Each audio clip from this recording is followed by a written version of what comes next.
अस्सलाम वालेकुम। कल हमने वीडियो बनाई थी इंस्पेक्टर इंडियन रेवेन्यू के रिज़ल्ट के हवाले से, जो कि फेडरल पब्लिक सर्विस कमीशन ने कल अनाउंस की थी। अ, उस रिज़ल्ट में जो है फेडरल पब्लिक सर्विस कमीशन ने काफ़ी चीज़ें जो है वो वहाँ पर डिक्लेयर की और काफ़ी चीज़ें जो है वो अनडिक्लेयर थी। काफ़ी चीज़ें मतलब जो है उन्होंने बताई वहाँ पर, और काफ़ी चीज़ें ऐसी थी, कुछ बातें ऐसी थी जो कि उन्होंने वहाँ पर साफ-साफ डिक्लेयर नहीं की, जो कि हमें ज़राए से पता चली। तो इस वीडियो में आप जुड़े रहें, हम आपको वो सारी चीज़ें बताएँगे जो कि डिक्लेयर नहीं थी। सबसे पहले कल का जो रिज़ल्ट अनाउंस हुआ फेडरल पब्लिक सर्विस कमीशन की तरफ से, जो रिज़ल्ट अनाउंस हुआ इंस्पेक्टर इनलैंड रेवेन्यू का, उसमें जो चीज़ वाज़ेह तौर पे लिखी हुई थी वो ये कि फेडरल पब्लिक सर्विस कमीशन वालों ने ये कहा कि जो है वो उन्होंने 10 कैंडिडेट्स अगेंस्ट 1 पोस्ट जो है वो शॉर्ट लिस्ट किए हैं। एक तो ये। दूसरा उन्होंने ये कहा कि फेडरल पब्लिक सर्विस कमीशन ने जो है वो अपना एक रूल जो है इस बार चेंज किया है। पहले वो स्क्रीनिंग टेस्ट के बाद जो शॉर्ट लिस्ट करते थे, उनको डायरेक्ट वो इंटरव्यू के लिए बुलाते थे। लेकिन इस बार जो है फेडरल पब्लिक सर्विस कमीशन वालों ने जो रूल चेंज किया, उन्होंने ये कहा कि ये भी उन्होंने मेंशन किया कि इस बार हमने रूल चेंज करके डिस्क्रिप्टिव टेस्ट लेने का इरादा ज़ाहिर किया है। तो कल की जो लिस्ट लगी थी, उसमें जो खुशनसीब वहाँ उसमें जो नॉमिनेट किए गए थे, उनको जो है वो डिस्क्रिप्टिव एग्ज़ाम देना होगा। उसके बाद जो है वो इंटरव्यू के लिए जो भी शॉर्ट लिस्ट होगा, वो अगला प्रोसेस होगा। तो ये चीज़ें तो वहाँ पर उन्होंने लिखी थी। लेकिन कुछ चीज़ें ऐसी थीं जो कि उन्होंने वहाँ पर मेंशन नहीं की थी, जो कि हमें ज़राए से पता चला और आज ही पता चला। हमने जब पता लगाने की कोशिश की, तो हमें पता चला कि जो पूरा सीन क्या था, वो हम आपको आगे बता रहे हैं। इससे पहले आपको एक बात समझनी पड़ेगी कि काफ़ी दोस्तों ने जो है वो मैसेजेस किए और ये शिकायत की कि क्योंकि कुछ दोस्तों के रिज़ल्ट के हवाले से, कुछ दोस्तों के जो है वो रिज़ल्ट नंबर जो है मार्क्स थे, अच्छा काफ़ी दोस्तों ने जो है वो तहफ़्फ़ुज़ात का इज़हार किया रिज़ल्ट को लेकर। अब उनका तहफ़्फ़ुज़ात वो बनते भी थे, जब तक हमें ज़राए से ये एक्चुअल ख़बर नहीं मिली थी, तब तक तो हम भी परेशान थे कि ये क्या हो गया है। लेकिन जब हमने पता लगाया, तो हमें पता चला कि भई सीन ही कुछ उल्टा है। तो सबसे पहले आपको मसला समझाते हैं, उसके बाद आपको बताते हैं कि हुआ क्या है।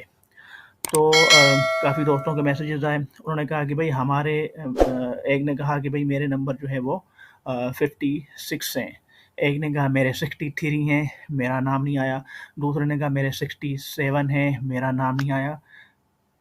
हैरत की बात तब हुई जब एक ने कहा कि मेरे 54 हैं और उसका नाम वहाँ लिस्ट में शामिल था। ये हैरत की बात थी। अ, जो है डोमिसाइल भी सेम था।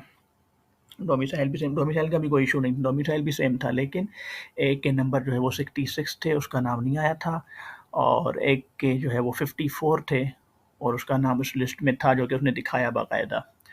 तो यहाँ पर कन्फ्यूजन वाली बात थी। तो हमने जो है इस मसले को हल करने के लिए हमने जो है ज़राए से पता लगाया, फेडरल पब्लिक सर्विस कमीशन के जो है वो एक ज़िम्मेदार अफ़सर से। तो वहाँ से हमें पता चला कि इस बार जो फेडरल पब्लिक सर्विस कमीशन ने जो रिज़ल्ट निकाला है, उसका पैटर्न जो था, उसका जो तरीका था, वो कुछ डिफरेंट था as compared to previous tests.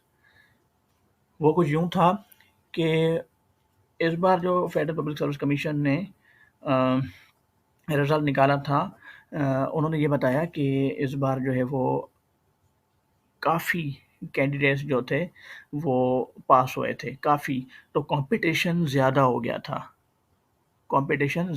था। तो इसलिए उन्होंने एक रूल अप्लाई करके, एक रूल के तहत जो है वो शॉर्ट लिस्ट किए हैं कैंडिडेट। अच्छा, इस बार जो उन्होंने पॉलिसी बनाई थी, वो पॉलिसी ये थी कि हर पोर्शन में कैंडिडेट्स को जो है वो 50% जो है वो मार्क्स लेने हैं।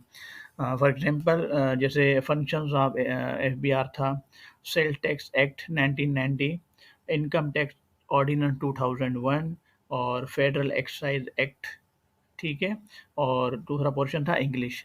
یہ 4-5 پورشن ہو گئے، تو ہر پورشن میں جو ہے وہ کینڈیڈیٹ کو 50% جو ہے وہ لینے تھے، پاس ہونا تھا 50% مارکس سے۔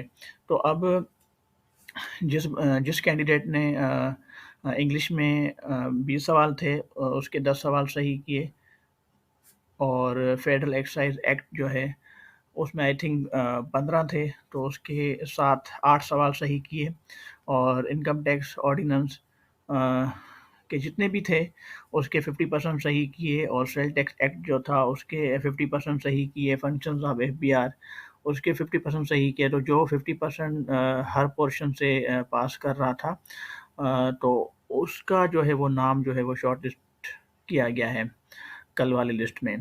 اب اس میں اگر کسی بندے نے 68 بھی لیے ہیں یا 70 مارکس بھی لیے ہیں، تو اور 70 مارکس بھی اگر کسی نے لیے ہیں، لیکن اس کا جو ہے وہ پورشن وائز پالیسی کے تحت وہ کلیئر نہیں ہے، مثال کے طور پہ انگلش میں اس نے 20 میں سے 8 سوال صحیح کیے، تو اب اگر وہ اوور آل 70 نمبر بھی اٹھا رہا ہے تو اس کو انہوں نے شارٹ لسٹ نہیں کیا ہے۔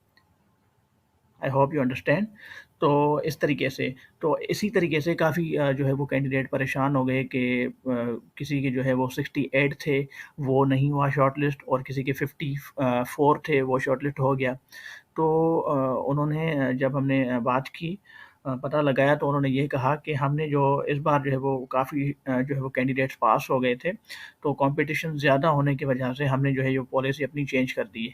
جیسے کہ پچھلے سال یہ تھا کہ اسکریننگ ٹیسٹ کے بعد ڈائریکٹ جو ہے وہ انٹرویو کے لیے شارٹ لسٹ کیا جاتا تھا، لیکن اس بار ایسا نہیں ہوا۔ اس بار جو ہے وہ اسکریننگ کے بعد جو ہے وہ انہوں نے ڈسکرپٹیو ایگزامینیشن کے لیے جو ہے وہ شارٹ لسٹ کیا ہے، اب اس کے بعد جو ہے وہ انٹرویو کے لیے کریں گے۔ تو جو اس ویڈیو کا جو مقصد تھا وہ یہ بتانا تھا کہ اگر کسی کا نام نہیں آیا تو وہ یہ سوچ کے پریشان نہ ہو جائے کہ اس کے ساتھ کوئی انصاف نہیں ہوا یا یہ کچھ، ایسا کچھ نہیں ہے۔ ان کی پالیسی کے، انہوں نے پالیسی اپنی چینج کی، ان کی پالیسی کے مطابق اگر آپ کا نام نہیں آیا تو ان کے پالیسی کے مطابق آپ کے نمبر جو ہے وہ 50% سے کسی نہ کسی پورشن میں کم ہوں گے، دیٹس وائی جو ہے آپ کا نام نہیں آیا ہے۔